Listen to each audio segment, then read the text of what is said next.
Good morning students. हम लोग learning का चैप्टर पढ़ रहे हैं। चैप्टर 4 है पेपर फर्स्ट में। हम लोग पेवलोव का सिद्धांत, सीखने का सिद्धांत कर रहे थे और हमने उसमें प्रमुख जो इसके इम्पॉर्टेंट फिनोमिनास थे वो हम कर रहे थे। उसमें हमने 6 पॉइंट्स तक हमने डिस्कस कर लिया था पिछले वीडियो में। आप पिछले वीडियो को ज़रूर देखें। ये पॉइंट्स जो हमने किए थे उसमें जो पहला पॉइंट था वो था उत्तेजन का नियम, दूसरा था आंतरिक अवरोध का नियम, तीसरा था बाह्य अवरोध का नियम, चौथा था उद्दीपक तथा स्वाभाविक उद्दीपक का टेम्पोरल क्रम या कालिक क्रम, और जो फिफ्थ था वो था उद्दीपक सामान्यीकरण, एंड सिक्स्थ जो था वो था विभेदन। तो इस तरह से बच्चों हमने इसके जो इम्पॉर्टेंट फिनोमिनास थे, जो प्रमुख तथ्य थे, उसमें 6 पॉइंट्स तक हमने पिछले वीडियो में डिस्कस किया था। अब हम इम्पॉर्टेंट फिनोमिनास का जो नेक्स्ट पॉइंट है वो है उच्च कोटि अनुबंधन। तो बच्चों पेवलोव अनुबंधन में ये स्पष्ट रूप से दिखाया गया है कि किसी भी अनुबंधित उद्दीपक को, अनुबंधित उद्दीपक यानी घंटी को अनुबंधन के आगे की प्रक्रिया में स्वाभाविक उद्दीपक जो कि भोजन है, स्वाभाविक उद्दीपक के रूप में प्रयोग किया जा सकता है। यानी ये स्पष्ट रूप से उन्होंने अपने सिद्धांत में ये बताया है कि जो अनुबंधित उद्दीपक है उसको स्वाभाविक उद्दीपक के रूप में प्रयोग में लिया जा सकता है। इसे ही उच्च कोटि अनुबंधन कहते हैं। जैसे यदि घंटी की आवाज़ एक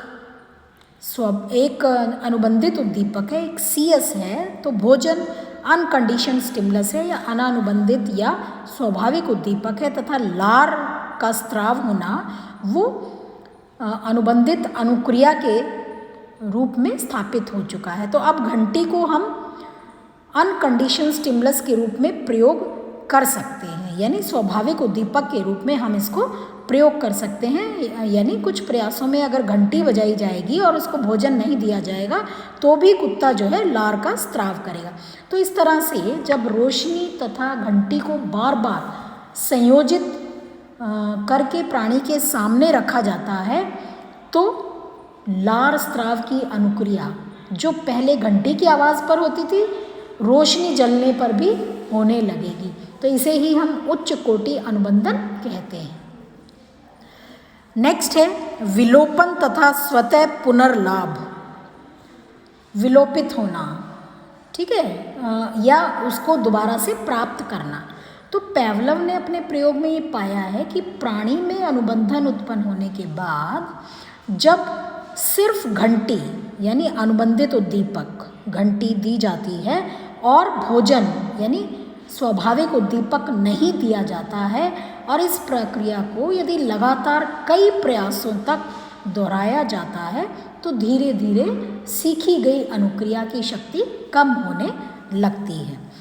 तो बच्चों पेवलोव का सिद्धांत जो वो प्रयोग कर रहे हैं कुत्ते पर, उसमें उन्होंने पहले घंटी बजाई, फिर भोजन दिया, उसके बाद कुत्ते ने लार का स्राव किया।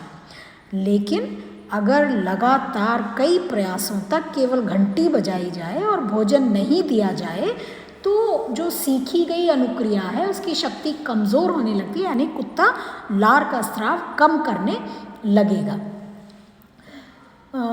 एक ऐसा भी प्रयास आता है जहां घंटी बजती है परंतु लार का स्राव बिल्कुल भी नहीं होता। तो पेवलोव ने इस तरह की घटना को विलोपन की संज्ञा दी है। और सार्टन और उनके सहयोगी जो मनोवैज्ञानिक हैं उन्होंने ये कहा कि जब रीइंफोर्समेंट, भोजन क्या है, रीइंफोर्समेंट है, पुनर्बलन है या पुरस्कार है, तो जब पुनर्बलन की अनुपस्थिति में अनुबंधित अनुक्रिया बार बार की जाती है, यानी घंटी को बार बार बजाया जाता है और भोजन नहीं दिया जाता, तो इससे उसकी शक्ति कम हो जाती है, जिससे विलोपन उत्पन्न होता है या उसको हम विलोपन कहते हैं। विलोपन से संबंधित एक दूसरी घटना है जिसको हम स्वतः पुनर्लाभ की घटना कहते हैं।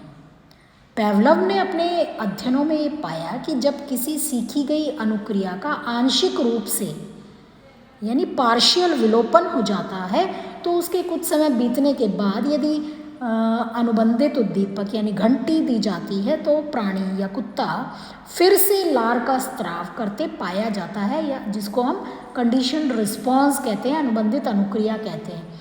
हालांकि ऐसी परिस्थिति में की गई लार की स्त्राव की मात्रा पहले के समान नहीं होती। तो इस तरह से स्वतः पुनर्लाभ में हम पाते हैं कि विलोपन के कुछ समय के बाद कंडीशन स्टिमुलस यानी घंटी देने पर विलोपित CR यानी अनुबंधित अनुक्रिया लार का स्त्राव करना अपने आप पुनः प्राणी द्वारा की जाती है। यानी जब एक विलोपित अनुबंधित अनुक्रिया की शक्ति में कुछ समय के बाद आंशिक रूप से रिकवरी होती है या पुनर्लाभ होता है, तो इसे स्वतः पुनर्लाभ की संज्ञा दी जाती है, या इसको हम स्वतः पुनर्लाभ कहते हैं। तो सीखने के सिद्धांत में उन्होंने विलोपन और स्वतः पुनर्लाभ को प्रयोग किया है कि अगर हम किसी भी चीज़ को बार बार उसमें हम अनुबंधित उद्दीपक देते रहें और उसको पुरस्कार ना दें, जैसे भोजन ना दें, तो वो क्रिया, सीखी गई क्रिया, लार गिराने की जो क्रिया है वो विलोपित होने लगती है। और इसी तरह से हम इसमें स्वतः पुनर्लाभ भी पा सकते हैं कि घंटी के कुछ समय बाद ये देखा जाता है कि जो है वो लार गिराने की क्रिया को वापस से करने लगता है। एंड नाइन्थ जो इसका इम्पॉर्टेंट फिनोमिना है वो है पुनर्बलन, रीइंफोर्समेंट या पुरस्कार। तो पेवलव के अनुबंधन में पुनर्बलन भी एक बहुत ही इम्पॉर्टेंट स्थान रखता है। पेवलव के प्रयोग में भोजन एक प्रकार का पुनर्बलन है या पुरस्कार है, जो कुत्ते को लार स्त्राव की अनुक्रिया करने के लिए प्रेरित करता है। भोजन एक मुख्य पुनर्बलन का उदाहरण है, प्राइमरी रीइंफोर्समेंट है, यानी भोजन मिलेगा तभी लार गिराएगा। जब कोई दूसरा तटस्थ उद्दीपक जैसे घंटी है उसको अगर बार बार भोजन के साथ संयोजित करके प्राणी के सामने उपस्थित किया जाए तो वैसी परिस्थिति में उस तटस्थ उद्दीपक में भी मुख्य पुनर्बलन का गुण आ जाता है। और यही कारण है कि पेवलव के प्रयोग में कुछ प्रयासों के बाद कुत्ता मात्र घंटी की आवाज़ पर ही लार स्त्राव की अनुक्रिया करने लगता है। तो जब एक तटस्थ उद्दीपक में मुख्य पुनर्बलन का गुण आ जाता है तो इसको हम सेकेंडरी रीइंफोर्समेंट की संज्ञा या गौण पुनर्बलन की संज्ञा भी कहते हैं। उसके बाद जो लास्ट और इम्पॉर्टेंट फिनोमिना है या प्रमुख तथ्य है वो है आभासी अनुबंधन, सूडो कंडीशनिंग, आभासी अनुबंधन। कभी कभी ऐसा देखा गया है कि प्राणी प्रयोगात्मक परिस्थिति में कुछ वैसा ही व्यवहार दिखलाता है जो उस समय होता है जब सचमुच में अनुबंधन हो जाता है। जैसे प्रयोगात्मक परिस्थिति में लाने के कुछ समय के बाद अपने अनुभव के कारण कुत्ते में अपने आप लार स्त्राव की क्रिया शुरू हो जाती है, अनुक्रिया शुरू हो जाती है, और तो ये आभासी अनुबंधन का उदाहरण है। यानी जब प्रयोगात्मक स्थिति में वो जो प्राणी है वो आ जाता है तो कुछ समय के बाद उसका जो पूर्व अनुभव है वो लार स्त्राव की अनुक्रिया शुरू करता है, जिसको हम आभासी अनुबंधन कहते हैं। और आभासी अनुबंधन तब होता है जब प्राणी में सामान्य उत्तेजनशीलता अधिक होती है। तो इस तरह से ये जो इम्पॉर्टेंट फिनोमिनाज हैं, जो प्रमुख तथ्य हैं जिनकी हमने चर्चा की, तो इनके आधार पर हम इस निष्कर्ष पर पहुंच सकते हैं कि पेवलव के अनुबंधन में बहुत तरह की घटनाएं होती हैं जिनसे सीधे अनुबंधित अनुक्रिया की शक्ति प्रभावित होती है। तो बच्चों कुछ मनोवैज्ञानिक लेकिन ये जो प्राचीन अनुबंधन है इसकी आलोचना करते हैं, और आलोचना में उनके जो इम्पॉर्टेंट पॉइंट्स हैं उनकी हम चर्चा करेंगे। पेवलव ने उद्दीपक अनुक्रिया पुनर्बलन सिद्धांत दिया है, यानी उद्दीपक होगा तो अनुक्रिया होगी और उसके बीच में पुनर्बलन भी उसको प्राणी को मिलेगा।